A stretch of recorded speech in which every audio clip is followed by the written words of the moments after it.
Hola, soy Daniel y el día de hoy te quiero ayudar a entender cómo utilizar el complemento de Excel Solver para encontrar el valor adecuado del coeficiente de suavizamiento alfa y también entender un poco mejor lo que hace este coeficiente. Este video es la continuación de un ejercicio que habíamos realizado anteriormente en otro video. Si no lo has visto, te recomiendo revisarlo antes de proseguir. También quiero comentarte que este libro de Excel lo puedes descargar desde el enlace que aparece en la descripción del video para que puedas realizar el ejercicio sin ningún inconveniente. Ahora sí, comencemos con el tema. La selección del coeficiente de alfa, es decir, el coeficiente de suavizamiento en este método que hemos estado revisando de suavizamiento exponencial, hay dos formas de determinar ese coeficiente. Si no nos dan ese coeficiente de suavizamiento, podemos optar por dos formas. En los ejercicios teóricos normalmente nos deben dar ese coeficiente. Nos pueden decir alfa de 0.8 como lo habíamos hecho en el ejercicio anterior y con este valor ya podemos resolver el ejercicio. Ahora bien, si no nos dan ese valor, ¿cómo lo podemos determinar? Una manera es analizando el tipo de datos que tenemos, cómo se están comportando los datos. Por ejemplo, un valor elevado de alfa lo que hace es que le da un gran peso a la demanda más reciente. ¿Por qué? Si se fijan aquí en la fórmula, alfa está multiplicando a esta x de t. X de t aquí en la fórmula lo ponemos como valor real de la demanda en el periodo t. Pero esto también lo podremos llamar como la demanda más reciente.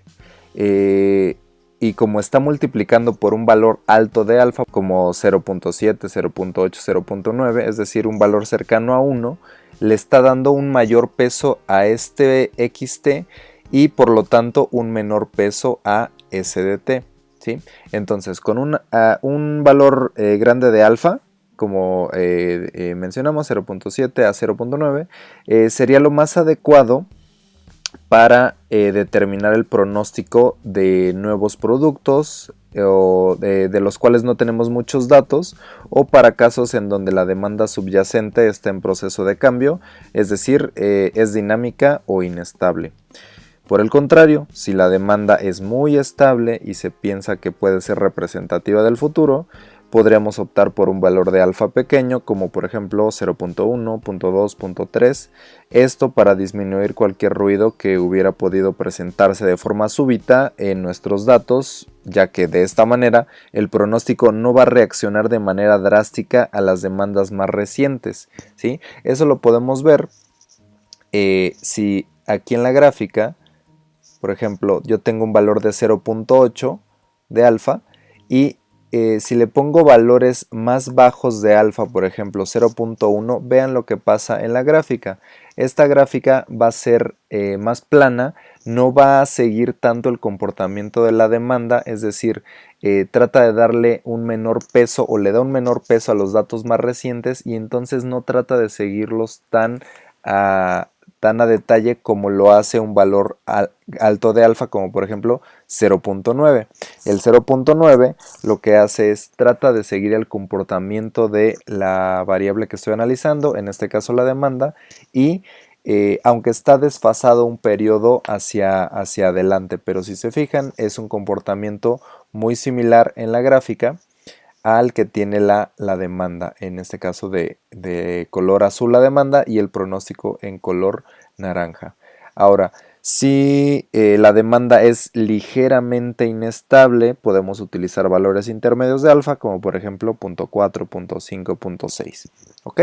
Bueno, ahora, esa es una manera analítica de determinar el valor de alfa. Existe otra forma en la cual podemos determinar este valor y esa es mediante el uso de Solver.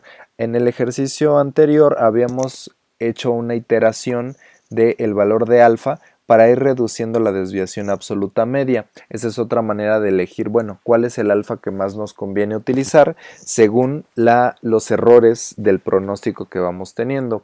Entonces, en este caso, en un alfa alto nos daba una desviación absoluta media, en este caso 0.9 nos da 280. Veíamos que si lo bajábamos a punto 5 nos da un valor menor, a punto 3 nos daba un valor menor, etc. Pero para evitar hacer esta iteración y tener un número inmediatamente de alfa, el cual nos minimiza la desviación absoluta media y por lo tanto el error del pronóstico, podemos optar por utilizar un complemento de Excel llamado Solver. ¿En dónde puedo encontrar este complemento de Excel? Aquí en la pestaña de datos puedo encontrar ese complemento de Excel, ¿sí? Al final de este menú sería este de aquí. Ahora, si no encuentro ese botón de Solver, entonces necesito activarlo de alguna manera. Yo estoy utilizando Excel en Mac, entonces la forma de activar esto es de la siguiente manera. En la cinta del menú que tengo aquí de opciones, debería ver si existe esta pestaña del programador. Si no existe, hay que activarla antes de poder activar Solver. ¿Cómo activamos esta pestaña de programador? Nos vamos a el menú que está en la parte superior en donde dice Excel y nos vamos a preferencias.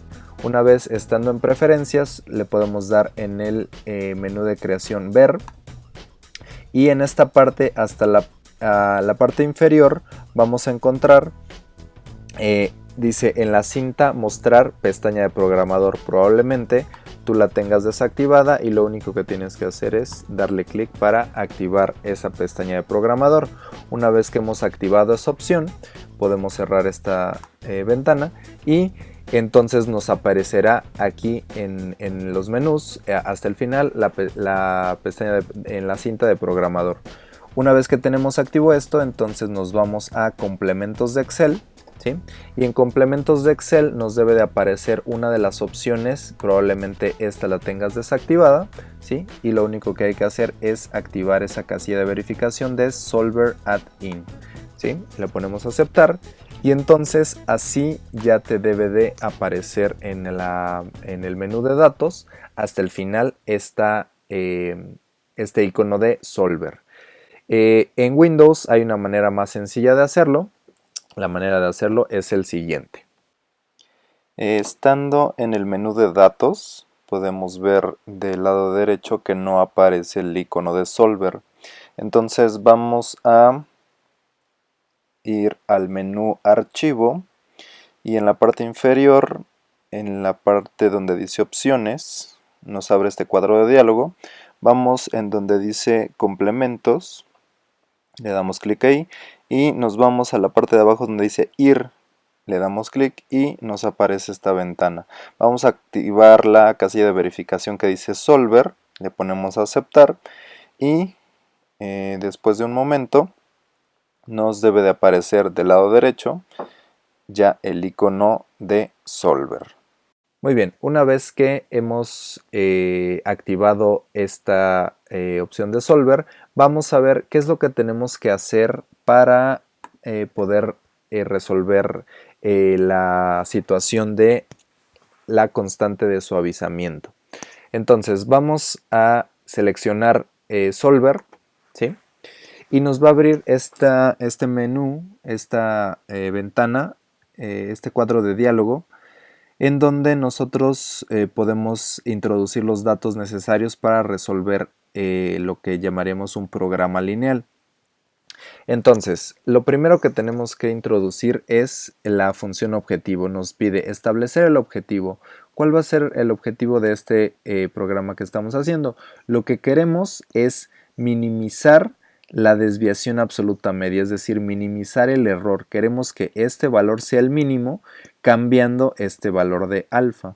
Entonces, ¿cómo lo hacemos? Establecer la función objetivo, vamos a seleccionar que queremos utilizar esta celda en donde tenemos el valor de la desviación absoluta media como el objetivo de este programa lineal. ¿Qué es lo que queremos hacer? ¿Maximizarlo? No, no queremos maximizarlo, lo que queremos es minimizar ese valor, encontrar el valor más pequeño de la DAM, de la desviación absoluta media. ¿Y qué celdas vamos a estar cambiando? Dice cambiando las celdas de variables. ¿Qué valor estaríamos cambiando? En este caso, lo que vamos a estar cambiando es precisamente el valor de alfa, ¿sí? Es decir, en este caso lo tengo en la celda C1. Una vez que selecciono el valor de alfa, que es el que vamos a estar cambiando, vamos a poner ciertas restricciones. ¿Qué restricciones tendríamos en este caso? Pues las únicas dos restricciones serían en cuanto al valor de alfa. El valor de alfa habíamos comentado que podía ser entre 0 y 1. Y de preferencia no tomar los valores extremos, es decir, no tomar ni el 0 ni el 1. Porque en algunos problemas podríamos presentar la situación en las que toma el valor de 0 o el valor de 1, es decir, los extremos, y nos dejaría sin utilizar alguna de las dos variables, ya sea la demanda o el pronóstico. Entonces, si veo aquí está de fondo la fórmula, por ejemplo, si alfa fuera 1, le daría todo el peso la x de t. 1 por x de t tendría completamente este valor, y en este caso, si alfa fuera 1, 1 menos 1, 0, y por lo tanto cancelaría esta parte y únicamente me quedaría con los datos de la demanda real. Eso si alfa es 1. Si alfa es 0, pasaría lo opuesto, me quedaría sin los datos reales y únicamente tendría los datos pronosticados. Por eso no es conveniente que tomemos alfa en los valores extremos de 0 y 1. En este caso, ¿cómo puedo poner esas restricciones? Aquí dice sujeto a las restricciones, le puedo poner agregar. Y nos dice la celda de referencia. ¿Qué es lo que quiero? Que este valor de alfa, ¿sí? Puedo seleccionar nuevamente el valor de alfa, sea menor o igual a ¿qué cosa? Quiero que sea menor o igual, le puedo poner el valor de 1, quiero que sea menor o igual a 1, aunque realmente quiero que sea estrictamente menor a 1. Le puedo dejar el 1 o le puedo poner un valor cercano a 1 pero sin llegar a él. Por ejemplo, 0.9999. ¿Sí? Le puedo poner un número muy cercano a 1 pero sin tomarlo. Le recomiendo que lo hagan de esta manera para evitar que en algún momento llegue a tomar el valor completamente de 1. Y le puedo poner aquí agregar.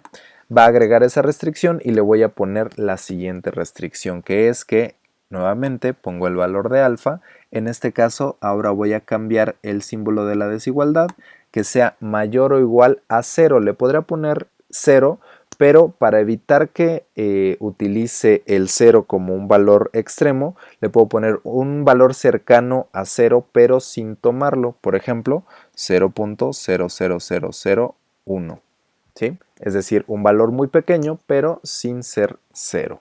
¿Okay? Le pongo aceptar y entonces aquí me aparecen las restricciones que acabo de agregar. De esta manera hay otras opciones como que nos da en esta parte, como convertir variables sin restricciones en no negativas, ¿sí? Que ya la tiene activa por default, y tiene diferentes métodos de solución: el GRG no lineal, el método simplex o un método evolucionario. Vamos a dejar en el que tiene por default el GRG no lineal y vamos a ponerle resolver. En este caso nos debe de arrojar un cuadro de diálogo en donde nos dice se encontró una solución, se cumplen todas las restricciones y condiciones óptimas, y nos dice quiere conservar las soluciones de solver o restaurar los valores originales. Por ejemplo, nos encontró un valor de alfa óptimo de 0.3818 y tiene más decimales. Ese sería el valor con el cual se minimiza esta desviación absoluta media. Si yo no quisiera conservar este y solo hice la prueba y lo quiero regresar a los valores originales, le puedo poner este valor de esta casilla para restaurar los valores originales. Y si no, le puedo poner aceptar para cerrar este cuadro de diálogo, y de esta manera me deja el valor de alfa en el óptimo. Entonces, recapitulando, existen estas dos opciones. Puedo utilizar solver para hacer el valor óptimo de alfa, o puedo hacerlo de manera analítica. ¿Ok? Si te gustó el video y te fue útil, dale like y déjame en los comentarios las dudas que puedas tener de este u otros temas relacionados para ayudarte a resolverlos, y nos vemos en el siguiente video.